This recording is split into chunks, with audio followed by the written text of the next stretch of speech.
Lemanaw an bɛ aw fo ka koɲuman dɔw ka don o don timinadiya kosɔn aw minnu tɛ sɛgɛn n'aw tɛ ɲinɛ k'an lajɛ Lead Media sanfɛ walasa k'aw kunnafoniya k'aw ma k'aw dan se dɔgɔkun kibaruw kɛnɛ kan. Bi kibaru kumabaw la i b'a ye k'a fɔ mɔgɔ faga bingani dɔw taara ka ɲɛsin finitigiw da yɔrɔ dɔw ma Mali yɔrɔ caman na. An bɛna kuma o lahalaw kan ni kibaru daminɛ la. Ɲurukaw fana fɛ yen nɔ gɛlɛya bɛ yen nɔ ka sababu kɛ balo sɔrɔ cogo ye. A ma nɔgɔ nin waati ninnu na kosɛbɛ fiyewu. An bɛna sira dɔ sɔrɔ ka fara o kan ani wulikajɔ dɔw fana bɛ sen na walasa ka se ka bɛnsɛya ni saniyawalew sabati Bamakɔ kɔnɔ. Bamakɔ mara ɲɛmɔgɔw bɛ o wulikajɔw la an bɛna laseliw fana sɔrɔ o baara taabolo kan bi dɔgɔkun kibaru kɛnɛ kan. Lemanaw an bɛ aw fo k'aw k'aw dan se dɔgɔkun kibaru kɛnɛ kan. An y'a fɔ ten kibaru kumabaw waati la sibiri juillet kalo tile 4 kɛrɛnkɛrɛnnenya na Mali fan caman bɛ yen nɔ mɔgɔw sɔrɔla ka wuli ka sababu kɛ jatigɛwalikɛlaw ka mɔgɔ faga bingani dɔw ye. I b'a ye ka damina Fatɔma ale ni Seware cɛ tɛ tɛmɛ kilomɛtiri 9 bɔɲɔgɔnko kan ka taa Gawo dugu kɔnɔna na Anefis o yɔrɔ ninnu na i b'a ye k'a fɔ mugujugu dɔw yɛrɛ fana kiruna Agilhɔw kan ka kɛɲɛ ni an ka kibaru sɔrɔlenw ye. Kɛlɛ gana yɔrɔ caman na kosɛbɛ i n'a fɔ Anefis kɛlɛw gana kosɛbɛ ka fara Fatɔma ni Gawo kɛlɛw fana gana kosɛbɛ. Nka finitigiw kɔni sera k'u jɔ u jɔyɔrɔ la ka kɛɲɛ n'an ka kibaru fɔlɔ sɔrɔlenw ye. Min kɔni sera ka kɛ sababu ye ni lahalaw basigira kosɛbɛ Sevare sabula Fatɔma mɔgɔ faga bingani taara ka ɲɛsin finitigiw ka o dagayɔrɔ ma ka sababu kɛ u tun b'a fɛ k'a don Sevare kɔnɔ nka o laɲiniw ma se ka sabati ka kɛɲɛ ni kibaru sɔrɔlenw ye. Nka o fana kɔnɔ i b'a ye olu ka kan fila bɛɛ lajɛlen fana bin kɛra olu ka jatigɛwalikɛla ninnu fɛ. Seerew kɔni y'a jira k'a fɔ bolofɛn dɔw tiɲɛna mugujugu minnu kiruna dugu kɔnɔ jatigɛwalikɛla ninnu fɛ olu kɔni kɛra sababu ni sigidalamɔgɔ dɔw joginna dɛmɛ fana taara ka ɲɛsin olu ma teliyala kɛnɛya sabatibaw fɛ. Anefis kɛlɛw fana gana yen nɔ kosɛbɛ. Min bɛ tali kɛ kibaru laban kɔni y'a jira k'a fɔ Mali finitigiw jɔlen don u jɔyɔrɔ la kosɛbɛ ko yɔrɔ ma se ka minɛ ka kɛɲɛ n'an ka kibaru laban sɔrɔlenw ye ka bɛn nin waati ma. Mali finitigiw ye kibaruya di k'a fɔ ko ni mɔgɔ faga bingani ninnu u y'u sɛmɛntiya k'a jira k'a fɔ wulikajɔw senfɛ mɔgɔ 20 bɔɲɔgɔnko jatigɛwalikɛla kunda ko olu sera ka faga finitigiw ka wulikajɔw senfɛ k'an ka mɔgɔ dɔ bɛ yen nɔ ale joginna ko cɛsiriw bɛ sen na walasa min b'a to yɔrɔw bɛ se ka basigi cogo min na. Kibaru kelen ninnu fana sɛmɛntiya k'a fɔ ko Keɲuruba kasobo min bɛ yen nɔ ko jatigɛwalikɛla ninnu y'a ɲini ka se ka u tɛgɛ da o kasobo kan nka ko fana ma se ka sira sɔrɔ u bolo ka sababu kɛ finitigiw ka wulikajɔw ye. Gawo a jirala k'a fɔ ko yɔrɔ basigilen don nin waati ninnu na kosɛbɛ i n'a fɔ an ye seereya min sɔrɔ ale y'a ɲɛfɔ an ye cogo min na nin kumakanw na. A bi sɔgɔmada in na kɔni an wulila 5 heures du matin waati ni kunkanba ye an ka dugu kɔnɔ yan nɔ n'o ye Gawo kɔnɔna ye. Mankanw bɔra an tulo bɛ mankanw na obiw ni marifacikanw olu de y'an lakunu ka bɔ Ala sɔnna fajiri selilen kɔ dɔrɔn mankan daminɛna. Mankanw daminɛnen i b'a dɔn Gawo yan nɔ funteni bɛ yan kosɛbɛ nin waati ninnu na. An caman bɛ si an ka sangaso sanfɛlaw la. An ɲɛ b'a la mankanw bɛ ka bɔ kunkanw bɛ bɔ kan côté la ani kan 2 côté ninnu na an girinna ka wuli bɛɛ wulila k'i jɔ. An tor'o la ten fɔ an ɲɛ b'a la obi dɔ taara fili yɔrɔ la o sisi bɔra. N t'a dɔn o kɔni o laban na cogo min na dɔw ka fɔ la ko a bɛna dɔ ka so kɛrɛfɛ k'o tigi bɛ dɔgɔtɔrɔso la nka a ma information jɔnjɔn dɔw la kosɛbɛ hali bi fɔlɔ.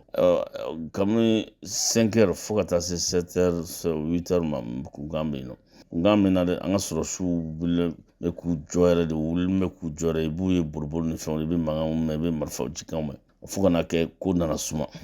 8 heures bɛna se waati min na kɔni ko sumana sisan nka mun ye dugu yɛrɛ kɔnɔna ye Gawo i b'a dɔn k'a fɔ maaw degen bɛ nin ko ninnu na ten quoi maaw tɛ siranya tɛ Gawokaw dusukun na tuguni nin ko ninnu na sabula an degera la i b'a ye k'a fɔ ko mankan bɛ sen na o bɛɛ la i bɛ mɔgɔw ye baribaritatigiw fɔ min ma ko moto sen 3 ninnu i b'u ye ani mototigiw burutigiw i b'u ye boliboli la mɔgɔw bɛ taa u ka cu fɛ dɔw ka butigi dayɛlɛ u sigilen don i b'a fɔ ko ko ma kɛ quoi mɔgɔw sigilen mankan bɛ yan fɛ maa si walayi c'est à dire que a ma kɛ mɔgɔw bolo fu ye quoi parce que mɔgɔw b'a bila u kunna ko sɔrɔsiw bɛ nin ko maîtriser donc dɔw caman bɛ sigi n'a ye ko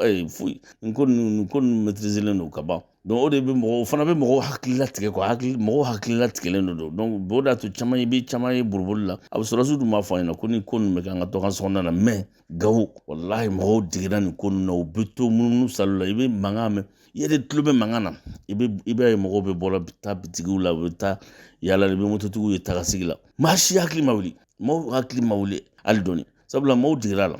n bɛ dugawu kɛ hali bi ala k'an ka jamana in ala k'a basigi hali bi a ko kɔni sumana sisan a ko kɔni an dugu bɛ yɔrɔ min na sisan marifacikan ni o bi mankan minnu kun bɛ a bɛɛ sumana sisan mankan foyi tɛ dugu kɔni kalimenen don ayiwa jama bɛɛ bɔlen don kan bɛɛ bɛ ka t'i ka baaraw la bɛɛ bɛ ka t'i ka baarayɔrɔ la maa si tɛ sɔn kɔnɔ fɛn fɛn bɛ ka taa sugu kɔnɔnaw na ni bisitigi ni bɛɛ b'i ka yɔrɔ la sa bɛɛ y'i ka yɔrɔ dayɛlɛ donc foyi tɛ yen donc an bɛ dugawu kɛ hali bi ala ka jamana in basigi an bɛ foli bila ka ɲɛsin an ka finitigiw ma sabula n'i y'a ye ko nana se ka fɛngɛ fo ka se nin na finitigiw ala ni finitigiw sababu an bɛ finitigiw fo kosɛbɛ walayi ni an bɛ Gawo an bɛ yɔrɔ min na bi na maaw dalen bɛ finitigiw la fo k'a fɔ ko hali dɔɔni tɛ walayi n'i y'a ye maaw bɛ yaala yaala ka fɛn u dalen b'a la ko finitigiw u bɛ se ka ninnu dankari kɛ nin mɔgɔ ninnu na donc an bɛ dugawu kɛ hali bi ala ka jamana in basigi ka yɔrɔ fan bɛɛ lajɛlen ala ka dan ni lafiya ye fan bɛɛ lajɛlen fɛ yarabi ma.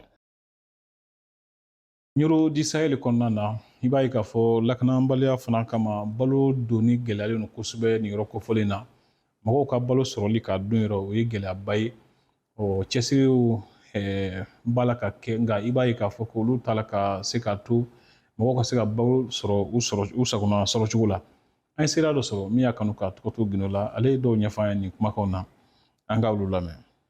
Yan baloko a ma nɔgɔn dɛ a ma nɔgɔn yɛrɛ yɛrɛ pour que ka se ka malo sɔrɔ malo bɔrɔ sɔrɔ il faut que ka taa tigɛ de minɛ donc le lendemain i bɛna i bɛ taa ara minɛ pour que ka se ka balo sɔrɔ sira tɛ yen kosɛbɛ donc convoi de bɛ taga ka na ni fɛn ye ka taga ni fɛn ye bon moi lamɛn fana donc par semaine souvent 2 ou 3 fois par semaine donc c'est pas suffisant quoi donc fɛn caman ba de gɛlɛyalen don sugu kɔnɔna la yɛrɛ fɛn kɛnɛ caman de b'a tɛ ka sɔrɔ san parce que kuma dɔ la fɛn mɔgɔw ka se ka na yan nɔ u bɛ mɛn donc a dɔw bɛ tiɲɛ sira la a ko n'a ye gɛlɛyaba de lase an ma parce que sira tɛ ka sɔrɔ donc Ɲoro c'est une ville de commerce Ɲoro ka baden de commerçant ye donc ni min an tɛ ka se ka dɔn diyagoya caman ka baara bɛ jɔ caman ba de ka baara jɔra fɛn min ye essence o tɛ ka se ka sɔrɔ o yɛrɛ o litiri 1 ye 600 de sira den fana ka taa baaraw ni fɛn na mun y'an ka laɲini ye dɔrɔn o ye de siraw ka labila minɛnw ka don u doncogo kɔrɔ la bɛɛ ka se ka t'i ka baara la o de y'an ka laɲini ye dɛ. Bon ko kɔnɔ yan nɔ walasa commune 2 la kɛrɛnkɛrɛnnenya la ɲaman bɔnyɔrɔ ka se ka sɔrɔ o ɲaman kana kɛ maaw sigi ɲɔgɔn ye min bɛ wele ko dépôt de transit o kura dɔ dayɛlɛla baaraw kɔrɔmɔkarila jamana mara ɲɛmɔgɔw fɛ mara minisiri kɛrɛnkɛrɛnnenya général de brigade Issa Ousmane Kulibali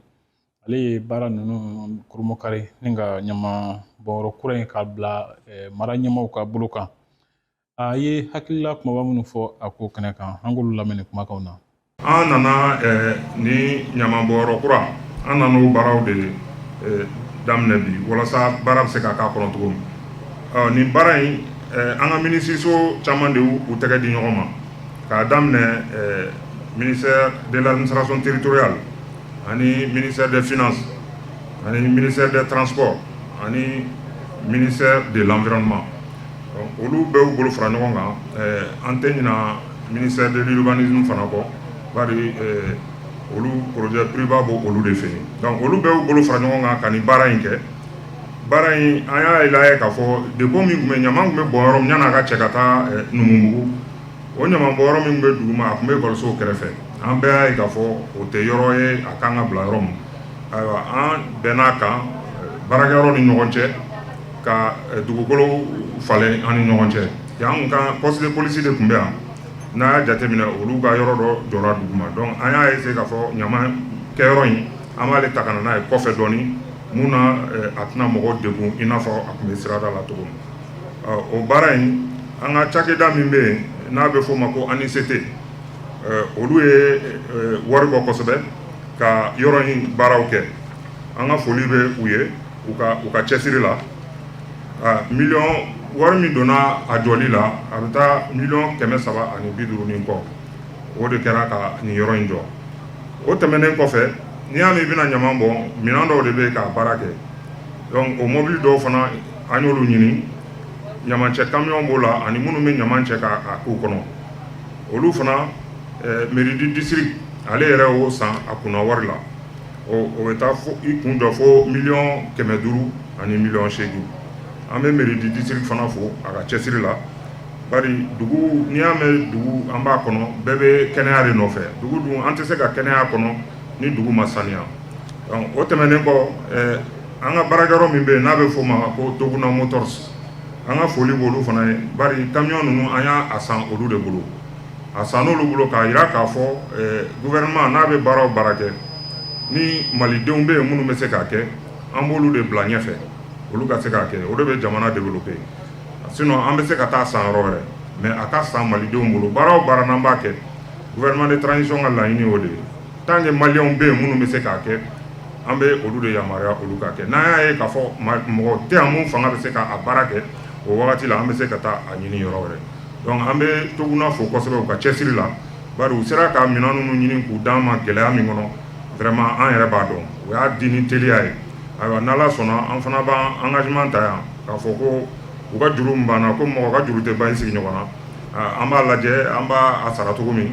teliya la walasa degun barika kana bonya o baaraw kuncɛlen kɔfɛ ka bɔ i b'a ye k'a fɔ bɔn ko meriba olu ye cɛsiri dɔw daminɛ ka se ka an ka jitɛmɛ sira dɔ n'o ye caniveau ye ka olu kɔnɔ ɲamanw bɔ min b'a to ji ka se ka tɛmɛ nɔgɔya la mɛtiri caman u ye o baaraw boloda baaraw n'u dɔnyɔrɔ la bɔn ko meriba ɲɛmɔgɔ bɛ mɔgɔ min bolo bi n'o ye Mark Dabu ye ale ye kumakan minnu kalifa na k'olu dɔw lamɛn ni kumakanw na. Hakilina nin tɛ hakilina kura ye komi a bɛɛ b'a kalama ka ban san o san meridisigi bɛ nin hakilina sigi sen kan ni samiya bɛna don o bɛ programme bila sen kan ko programme spécial donc o programme bɛ ɲɛsin yɔrɔ kɛrɛnkɛrɛnnen dɔ de ma Bamakɔ dugu kɔnɔ ni o yɔrɔ ma ɲaman ma labɔ ni jibaw nana dɔrɔn ji bɛ jɔ a yɔrɔ la ani ni jiba nana a bɛ na ni inondation ye donc chaque année mairie district b'o yɔrɔ ninnu sugandi donc ɲinan fana an y'o baara kelen de kɛ donc an y'o lancement de kɛ wulada nin na donc yɔrɔ mètre par 14 ɲɔgɔn o curage de bɛna kɛ donc ni o baara kɛra an tila a bɛna ji tɛmɛni nɔgɔya ani ni Ala sɔnna ma an na kisi inondation ma donc o baara bɛ kɛ ka an ka ɲɛmɔgɔw olu bɛ baara la ka ban parce que an bɛɛ b'a kalama le programme national a été lancé o lancera donc an ka baara bɛna fana ka o baaraw dafa mais bi an b'an ɲɛsin o yɔrɔ kɛrɛnkɛrɛnnen ninnu dɔrɔn de ma comme an bɛ deli ka kɛ san o san n'an bɛ nin baara kɛ a ka d'an ye an ka mɔgɔ wɛrɛw sen don a la donc an ka baarakɛ yɔrɔw dɔ fana bɛ yen n'o ye entreprise ye olu fana u bɛ se nin baara la kosɛbɛ donc an sera olu dɔw ma u ka na an dɛmɛ nin baara la donc entreprise dɔw de bɛ minɛnw bɛɛ kɔfɛ tan donc an y'o retenu donc u bɛ na an dɛmɛ nin baara la ka nin baaraw kɛ ani o baara surveillance u bɛna kɛ mairie service fɛ n'o ye DSUVA ye n'an b'a wele voirie direction de la voirie olu bɛna entreprise ninnu ka baara surveiller fo ka taa baaraw ban ayi Bamakɔ bɛɛ lajɛlen don mais a tɛna kɛ caniveau ani traversée sous-chaussée bɛɛ kan mais an ye yɔrɔ kɛrɛnkɛrɛnnenw de sugandi donc il faut que an k'o fɔ ka jɛya yɔrɔ kɛrɛnkɛrɛnnenw de sugandira ani an hakili la ni o yɔrɔ ɲamaw bɔra a bɛ ji tɛmɛli nɔgɔya ani ji bɛ tɛmɛ joona ani ji tɛna sitagine ani ka na ni inondation ye donc baara bɛ kɛ ni o Lebanon ne bɛ dan sigi bi dɔgɔkun kibaru la an bɛ aw fo aw ka don o don timinandiya la ko Ala ka waati wɛrɛ yira an na